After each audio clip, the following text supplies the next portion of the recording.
کہ آپ الیکشن نہ کروائیں، اور پہلے چیف الیکشن کمشنر نے حکم ماننے سے انکار کر دیا. اس کے بعد چیف الیکشن کمشنر صاحب نے نہ صرف حکم بھی مانا بلکہ لیٹ بھی گئے. کورٹ نے آرڈر بھی کر دیا کہ آپ الیکشن کرائیں، لیکن الیکشن نہیں کروایا. اور پھر آپ دیکھیں کہ خیبر پختونخوا اور پنجاب اسمبلیوں کو تحلیل کر دیا جاتا ہے، اور اس طریقے سے فکس میچ بنا دیا جاتا ہے.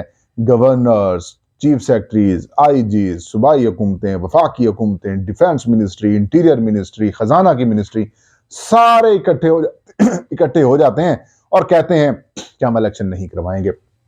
اور پھر بندہ تو اپنا بیٹھا تھا، وہ کیسے باہر بات تھا، انہوں نے کہا ٹھیک ہے نہیں کرواتے تو پھر نہیں کراتے. اور یہی الیکشن کمیشن ہے جو اپنے آئینی اختیارات استعمال کرتے ہوئے اس کو موت پڑتی ہے. ہونا تو یہ چاہیے تھا کہ الیکشن کمیشن آف پاکستان خط لکھتا جو کہ خط نہیں بنتا تھا. گورنر کو کہتے کہ تاریخ دو، گورنر کہتے ہیں کہ ہم تاریخ نہیں دیتے، ملک کی معاشی حالات خراب ہیں، دہشت گردی کی صورتحال ہے، لہٰذا اس صورتحال میں آپ الیکشن نہ کروائیں یا اس کو دیکھ لیں.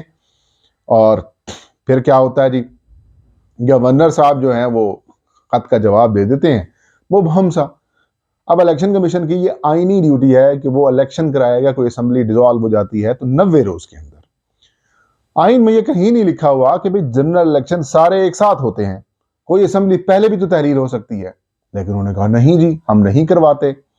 تو مطلب آئین میں اگر یہ شک ڈالی گئی تھی 90 روز کے اندر الیکشن کسی اسمبلی کی ہو جاتے ہیں تحلیل تو پھر ہو سکتے ہیں، تو پھر وہ ظاہر ہے کچھ سوچ کے ڈالی ہوگی نا. لیکن انہوں نے سوچا کہ نہیں یار اب ہم الیکشن کروائیں گے تو ہماری جو حکومتیں ہیں وہ بالکل، ان کا جو مقبولیت کا گراف ہے وہ بالکل خراب ہے. اب ہم الیکشن کروائیں گے تو ہم ہار جائیں گے، تحریک انصاف آ جائے گی اور پھر ہماری تو کہانی ختم ہو جائے گی. تو چیف الیکشن کمیشن نے کہا کوئی مسئلہ نہیں، ہم آپ کو سپورٹ کرتے ہیں. ان سپورٹ ایسی کر رہے ہیں کہ آرٹیکل 218 کے تحت جو ڈیوٹی ہے الیکشن کمیشن آف پاکستان کی، جو اونلی ڈیوٹی ہے الیکشن کمیشن آف پاکستان کی، الیکشن کرانا، گورنر کو خط لکھتے کہ بھائی ہمارے مطابق ہم نے الیکشن کروانا ہے، یہ آرٹیکل 218 ہے، اس کے تحت ہم یہ تاریخ مقرر کر رہے ہیں، اگر آپ کو کوئی اعتراض ہے تو آپ ہمیں بتا دیں. لیکن ایسا الیکشن کمیشن نے نہیں کیا. الیکشن کمیشن نے کہا کہ جی لیم ایکسکیوزز، ہم ہائی کورٹ جا رہے ہیں، ہم یہ جا رہے ہیں. پھر ہائی کورٹ نے بھی آپ کو کہہ دیا کہ آپ کنسلٹیشن کر کے تاریخ دیں. اس کے علاوہ اور کیا آپ کو کہتا ہے الیکشن کمیشن کو؟ انہوں نے کہا نہیں جی آئین کہتا ہے کہ گورنر کا کام ہے، ہمارا تو ہے نہیں. چلیں پھر ایک بیچ کا راستہ نکالنے کی کوشش کی صدر مملکت ڈاکٹر عارف الوی کی جانب سے. ڈاکٹر عارف الوی نے خط لکھ دیا ایز اے صدر پاکستان کہ بھائی آئیں 20 تاریخ کو آپ کنسلٹیشن کریں، سیکشن 57 آف الیکشنز ایکٹ. اس کے اوپر الیکشن کمیشن نے کہا دیں ہم نہیں آئیں گے، ہم نہیں آئیں گے. کیوں نہیں آئیں گے بھی آپ صدر مملکت صاحب جو ہیں وہ میرے خیال میں ان کے خلاف کارروائی کا سوچیں گے، کارروائی کا اس کو سوچیں گے. لیکن ایک درمیانی راستہ اور بھی ہے کہ صدر مملکت، کیونکہ گورنرز دونوں سارے جو ہیں وہ ماتحت ہوتے ہیں صدر مملکت کے، تو ان کو بلائیں اور الیکشن کمیشن کو بھی بلائیں اور ایک میڈیٹر کا کردار ادا کریں، فیسلیٹیٹر کا کردار ادا کریں. صدر مملکت ایوان صدر میں میٹنگ بلائیں اور الیکشن کمیشن کو کہیں کہ آپ ان کے ساتھ کنسلٹیشن کریں اور الیکشن کی تاریخ دیں. آئینی بحران پیدا ہو رہا ہے. اگر وہ مان جاتے ہیں تو نہیں مانتے تو پھر صدر مملکت کہہ دیں الیکشن کمیشن کو کہ بھی یہ تاریخیں آپ ان میں سے کسی کو کر دیں. درمیانی راستہ اگر نکالنا چاہے تو نکل آتا ہے. لیکن بات یہ ہے کہ نہیں کرانے الیکشن.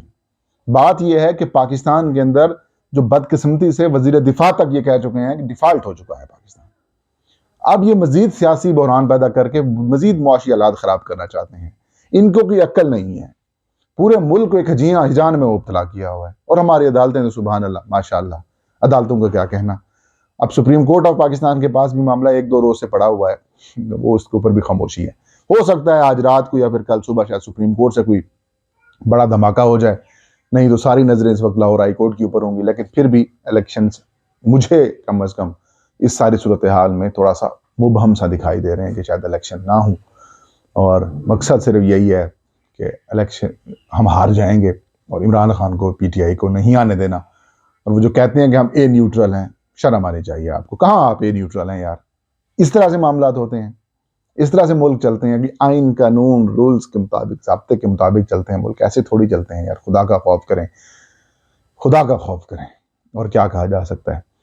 بہرحال جی اب معاملات آخری مراحل میں داخل ہو چکے ہیں اور الیکشن کمیشن کو پنجاب کے اندر جو ایک وقت ہوتا ہے شیڈول جاری کر کے تیاری کرنے کا یا اپنا کام شروع کرنے کا، ایکٹیویٹیز شروع کرنے کا، وہ کل سے اس کا جو ہے وہ جو اس کا آخری جو وقت ہے وہ شروع ہو جائے گا، یعنی کہ آج آخری دن تھا، آج 36 دن پورے ہو جائیں گے اور 54 دن کا شیڈول ہوتا ہے۔ اس دوران اگر نہیں تو پھر اس کے بعد الیکشن کمیشن وہ بھی آئینی خلاف ورزی کا مرتکب ہو جائے گا۔ یہ تھا آج کا ویلاگ، مجھے اجازت دیجیے، اللہ ہم سب کا حاضر ناصر ہو۔